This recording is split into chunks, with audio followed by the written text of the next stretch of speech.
অবশেষে ভারতকে শিক্ষা দিতে আমাদের প্রধান উপদেষ্টা ডক্টর ইউনূস ১৭০০ কোটি টাকা ব্যয় করে ২৫ কিলোমিটার লম্বা করে বাঁধ নির্মাণ করবেন ফারাক্কার বিপরীতে। কারণ প্রতি বছরই আমাদের বাংলাদেশের বিভিন্ন অঞ্চল পানিতে তলিয়ে যায় এবং অনেক মানুষ ঘরছাড়া হয়ে যায়। এটা বাংলাদেশের জন্য অনেক বড় একটা সমস্যা। ভারতকে অনুরোধ করলেও তারা পানি ছেড়ে দেয়। তাই ডক্টর ইউনূস তার মেটিকুলাস ডিজাইনে তিনি প্রথমেই এই কাজটি করবেন।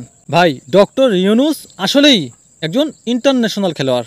কাকে কিভাবে ইমপ্রেস করতে হবে, কার মধ্যে কিভাবে ঢুকতে হবে তিনি ভালো করেই জানেন। দেখেন, কয়েক মাস যাবৎ বাংলাদেশ তথা আমাদের প্রধান উপদেষ্টার পক্ষ থেকে ভারতকে চিঠি দেওয়া হচ্ছিল ভারতের প্রধানদের সাথে মিটিং করার জন্য, অর্থাৎ নরেন্দ্র মোদীর সঙ্গে।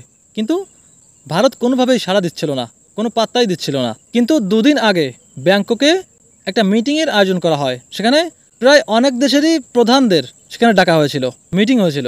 সেখানে গিয়ে মেইন মিটিং শেষে কিছু সময় পায় মোদির সঙ্গে বৈঠকের জন্য। এর মধ্যেই আপনারা দেখেছেন অনেকেই যে ডক্টর ইউনূস মোদির জন্য উপহার নিয়ে গিয়েছেন। দেখেন, এই উপহার কিন্তু কোটি কোটি টাকা নয় এবং দামি কোনো মালামাল নয়। কারণ মোদির কি টাকা পয়সার কোনো অভাব আছে? তাকে কি দিলে তিনি খুশি হবেন, কি পেলে তিনি খুশি হবেন, তাকে তেমনই উপহার দিয়েছেন ডক্টর ইউনূস। দেখেন, এই লোকটার বয়স ৮৪ বছর এমনি এমনি হয় নাই। এবং তিনি যে এনজিওগুলো চালান, এগুলো সাধারণ কোনো ব্রেন দিয়ে চালানো সম্ভব নয়। কাজেই তিনি সব কিছু ভালো করেই জানেন কার মধ্যে কীভাবে ঢুকতে হবে। এরপর অল্প কিছুক্ষণ মাত্র মিটিং করেছেন তারা দুজনে। এর মধ্যেই নরেন্দ্র মোদীর সঙ্গে ডক্টর ইউনূসের এক আলাদা সম্পর্ক তৈরি হয়েছে। মাত্র প্রথম বৈঠকেই তার সঙ্গে অনেকটাই ভালো সম্পর্ক তৈরি হয়েছে। এবং ওই বৈঠকের মধ্যেই তিনি হাসিনাকেও ফেরত চেয়েছেন। প্রধান উপদেষ্টা ডক্টর ইউনূস মোদির কাছে হাসিনাকেও ফেরত চেয়েছেন, কিন্তু এ প্রশ্নের কোনো উত্তর মেলেনি। কারণ এ বিষয়ে তারা কোনো উত্তর দেয়নি। এতে করে বোঝা যাচ্ছে তারা এটাই রাজি না। দর্শক, আপনাদের কাছে কি মনে হয়, ডক্টর ইউনূস কি পারবে মোদির সাথে সম্পর্ক ভালো করে ভারত থেকে শেখ হাসিনাকে ফিরিয়ে আনতে? ইউনূস কি পারবে তার মেটিকুলাস ডিজাইনে ভারত থেকে শেখ হাসিনাকে ফিরিয়ে আনতে? আপনাদের কাছে কি মনে হয়, ভারত কি এটা করবে? আপনাদের মতামত জানান। এবং আরও একটা বিষয় দেখলাম, আমাদের দেশে যে রোহিঙ্গারা থাকে, যারা মিয়ানমার থেকে এসেছিল, তাদের ১,৮০,০০০ রোহিঙ্গা মিয়ানমার ফেরত নিতে চেয়েছেন। ডক্টর ইউনূস এটা সম্ভব করেছেন।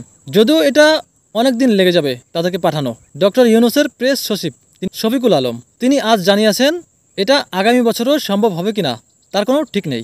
এতে বোঝা যায় ২ থেকে ৩ বছর লাগতে পারে। এতে সমস্যা নেই। ডক্টর ইউনূস আরও ৫ বছর থাকুক, ১০ বছর থাকলেও সমস্যা নেই এবং নির্বাচনেরও কোনো প্রয়োজন নেই। এই সরকার এভাবেই চলুক।